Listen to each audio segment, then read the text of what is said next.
Kalau berzikir pakai lisan, hatinya mesti nyambung. Karena itu kenapa bilangannya banyak, untuk melatih hati sampai nyambung. Makanya disebut zikir. Zikir itu nyambung, artinya ingat. Zikir itu ingat, diucapkan berkali-kali itu untuk menyentuh hati supaya ingat. Antum saya ingatkan, besok hari Senin ya. Besok hari Senin. Besok hari Senin. Besok Bu hari Senin. 4 kali saya ingatkan, nggak ingat juga. Itu kalau bahasa Jepang itu tong teingen namanya. Masa 33 kali nyebut nggak ingat juga? Maka dari itu ulama itu karena tajam hatinya, firasatil mu'min haqqa. Firasat orang beriman itu kalau semakin dekat dengan Allah semakin tajam. Lihat si fulan datang ingin perbaiki hati. Ya, oh, udah kamu istighfar aja 100 kali. Kadang-kadang melihat, ya, oh ini keadaannya seperti ini. Ada seorang syekh di Saudi kejadian, itu ahli Quran, suka menerima setoran Quran. Nah ini bagus nih, satu kali datang seorang pemuda, mukanya udah kusut, banyak masalah. Datang ke syekh itu mengatakan, "Syekh, aqrinil Quran, tolong bacakan pada saya Al-Quran." Pemuda ini benar tuh. Sebab kalau mau tenang, maaf ya, ada banyak masalah atau yang sedang dihadapi, jangan banyak curhat di tempat yang tidak benar. Ya, media sosial itu tempat yang tidak benar untuk curhat. Allah sudah berikan medianya, ruangnya ada, masjid, datang ke masjid. Antum baru masuk aja, sebagian ketenangan sudah hadir. Wudu, atau buka mushaf, ya, curhatkan kepada Allah. Innama ashku bathi wa huzni ilallah. Di surat Yusuf kan demikian. Anak ini datang ke masjid, udah benar, datang ke syekhnya, "Teh, tolong bacakan Al-Quran kepada saya, ingin tenang."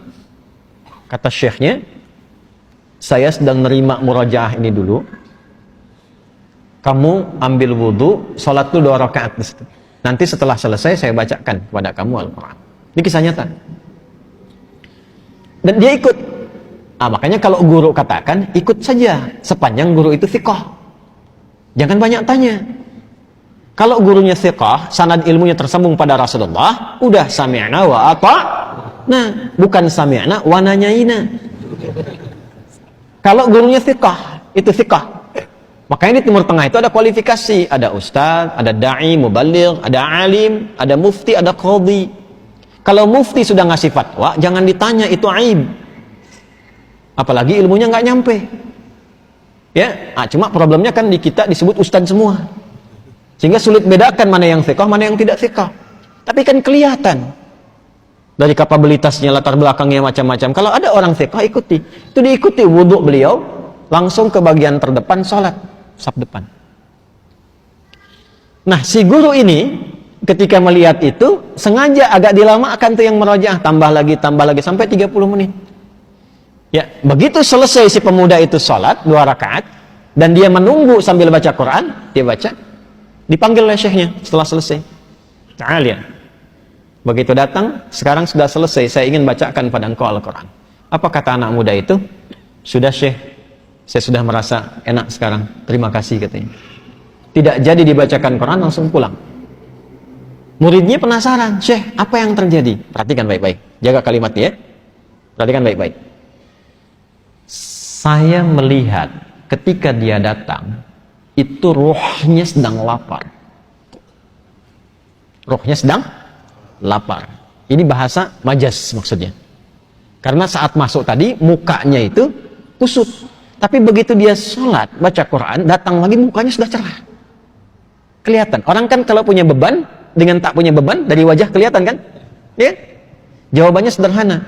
Saya melihat rohnya sedang lapar. Nah, di tubuh manusia itu kan ada 3. Ada fisik, ada akal, ada roh. Masing-masing butuh makanan. Fisik, makanan pokok. Ya, habis ini misalnya ada sarapan berjamaah. Kalau ada. Bisa. Nah, itu untuk fisik. Untuk fisik. Ya. Ada yang untuk akal. Itu ilmu. Iqra bismi rabbikal ladzi khalaq. Afala yanzuruna ilal ibili kaifa khuliqat, atau afala yatadabbarunal Quran. Ngaji, belajar itu untuk akal. Tidak dipakai akalnya, tidak diberi makan, tidak belajar, tumpul. Itu pusing juga. Kalau ada orang sehari nggak belajar, itu tumpul, itu pusing itu. Makanya kalaupun tidak belajar, Allah tanamkan di telinga dan matanya supaya mendengar dan melihat, supaya ilmunya terisi. Jadi mendengar itu ada pengetahuan, melihat itu ada ilmu. Anak-anak jangan diperlihatkan yang tak penting, Bu, karena jadi ilmu awal untuk dia. Orang tua bicara kasar, terdengar anak ditiru karena ilmu dari situ. Yang pertama diberi itu pendengaran. Setelah itu tajam penglihatan. Apa yang dilihat, yang didengar, itu yang jadi ilmu. Nah, kita yang sudah balik menyiapkan waktu ngaji seperti ini. Tapi kalau anak-anak tuh mendengar. Saya waktu malam Jumat tuh masih ngisi itu offline. Itu pernah satu kali mengajar, ada anak jalan. Tuh bahagia mereka. Itu dunia anak-anak memang begitu. Jalan, ngobrol, naik ke pintu, bangku didorong-dorong, itu kan? Anak-anak ya, ingat, anak-anak tuh. Itu dunianya nggak apa-apa, nggak apa-apa. Satu kali orang tuanya mungkin melihat, wah ini khawatir mengganggu ke yang lain. Bagus orang tuanya. Dibawa keluar. Begitu mau dibawa keluar, saya bilang tunggu sebentar. Tunggu. Biar aja dulu, karena saya tidak merasa terganggu. Biar dulu. Boleh jadi orang tua yang menyimak pun, maaf, yang ditangkap tidak lebih banyak daripada anak itu yang kelihatan bermain. Saya tanya anaknya, dia mampu mengulang apa yang saya sampaikan. Yang bapaknya belum tentu bisa. Dari situ masuk ya tuh. Ilmu masuk dari situ. Nah, seperti halnya fisik butuh makanan, akal butuh makanan, ini roh pun butuh makanan. Karena roh itu sumbernya dari Allah, hanya Allah yang tahu. Allah yang siapkan menunya. Kalau akal sekarang bebas milih, karena universal, Allah tebarkan umum. Makanya jangankan yang muslim, yang non-muslim pun bisa belajar, bisa pintar juga. Makanan universal.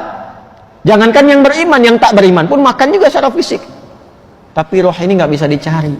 Allah hidangkan langsung, karena sumbernya langsung dari Allah. Quran surah 17 ayat 85. Yas'alunaka 'anil ruh, qulir ruhu min amri rabbi.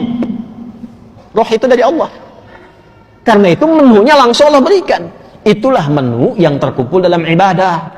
Sholat, baca Quran, itu semua itu kebutuhan roh. Jadi kalau nggak sholat, gelisah rohnya. Cari terus gitu. Meditasi apa macam-macam, cari. Karena nggak dapat bagiannya. Syekh itu mengatakan, itu rohnya sedang lapar. Begitu diberikan makanannya, kembali sehat. Demikian.